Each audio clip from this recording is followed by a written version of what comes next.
राधे राधे। हरे कृष्णा। आज मेरी इस वीडियो का विषय है सोमवती अमावस्या की व्रत कथा। हाँ जी, आज चैत्र मास की कृष्ण पक्ष की अमावस्या तिथि है। सोमवती अमावस्या की कथा सुनने मात्र से ही सारे दुख और सारी तकलीफ दूर हो जाती है और कल्याण होता है। कथा शुरू करते हैं। सोमवती अमावस्या की व्रत कथा। जय श्री गणेश। सोमवती अमावस्या व्रत कथा के अनुसार एक गरीब ब्राह्मण था। उस परिवार में पति पत्नी एवं उसकी एक पुत्री भी थी। उनकी पुत्री समय गुजरने के साथ साथ धीरे धीरे बड़ी होने लगी।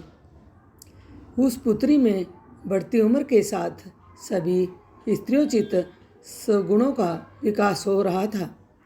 वह कन्या सुंदर, संस्कारवान एवं गुणवान भी थी, परंतु गरीब होने के कारण उसका विवाह नहीं हो पा रहा था।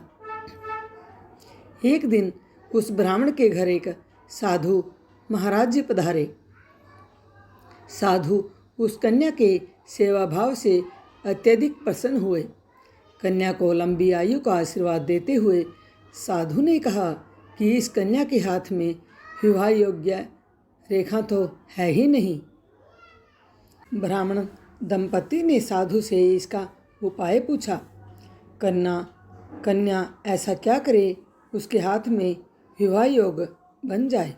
साधु महाराज ने कुछ देर विचार करने के पश्चात अपनी अंतर्दृष्टि में ध्यान करके बताया कि कुछ ही दूरी पर एक गांव में सोना नाम की एक धोबिन महिला अपने बेटे और बहू के साथ रहती है, जो बहुत ही आचार विचार एवं संस्कार संपन्न तथा पतिपरायण है।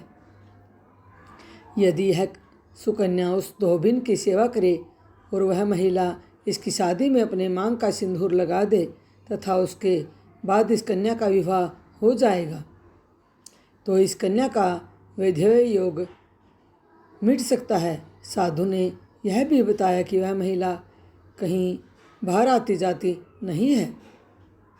यह बात सुनकर ब्राह्मण ने अपनी बेटी से धोबिन की सेवा करने का प्रस्ताव रखा।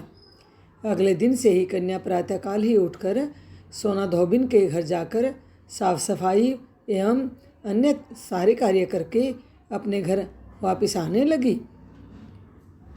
एक दिन सोना धोबिन अपनी बहू से पूछती है कि तुम तो सुबह ही उठकर सारे काम कर लेती हो, पता भी नहीं चलता है। बहू ने कहा, माँ जी, मैंने तो सोचा कि आप ही सुबह उठकर सारे काम खुद ही खत्म कर लेती हो। मैं तो देर से उठती हूँ। यह सब जानकर दोनों सास बहू घर की निगरानी करने लगी कि कौन कौन है जो सुबह ही घर का सारा काम करके चला जाता है।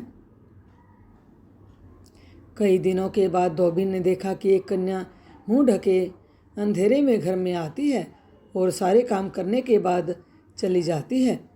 जब वह जाने लगी तो सोना धोबिन ने उसके पैरों पर गिर पड़ी। हाँ जी, जब वह जाने लगी तो सोना धोबिन उसके पैरों पर गिर पड़ी। पूछने लगी कि आप कौन हो और इस तरह छुपकर मेरे घर की चाकरी क्यों करती हो। तब कन्या ने साधु द्वारा कही गई सारी बात बताई। सोना धोबिन पतिपरायण थी, अतः उसमें तेज था। वह तैयार हो गई। सोना धोबिन के पति थोड़ा अस्वस्थ थे। उसने अपनी बहू से अपने लौट आने तक घर पर ही रहने को कहा था। सोना धोबिन ने जैसे ही अपने मांग का सिंदूर उस कन्या की मांग में लगाया, सोना धोबिन का पति मर गया। उसे इस बात का पता चल गया। वह घर से निराजल ही चली गई थी। यह सोचकर कि रास्ते में कहीं पीपल का पेड़ मिलेगा तो उसे भंवरी देकर और उसकी परिक्रमा करके ही जल ग्रहण करेगी। उस दिन सोमवती अमावस्या थी। ब्राह्मण के घर मिले पुए पकवान की जगह उसने ईंट के टुकड़ों से 108 बार भंवरी देकर 108 बार पीपल के पेड़ की परिक्रमा की और उसके बाद जल ग्रहण किया। ऐसा करते ही उसके पति के मृत शरीर में वापस जान आ गई। धोबिन का पति फिर से जीवित हो उठा। सोना धोबिन को सोमवती के दिन बहुत ही अच्छा फल प्राप्त हुआ और जो कोई इस कथा को सुनता है उसके भी सारे पाप दूर हो जाते हैं, सब तरह की इच्छा पूरी होती है। आपको मेरी ये कथा कैसी लगी प्लीज़ कमेंट कीजिए और कथा पूरी सुनने के लिए धन्यवाद दोस्तों।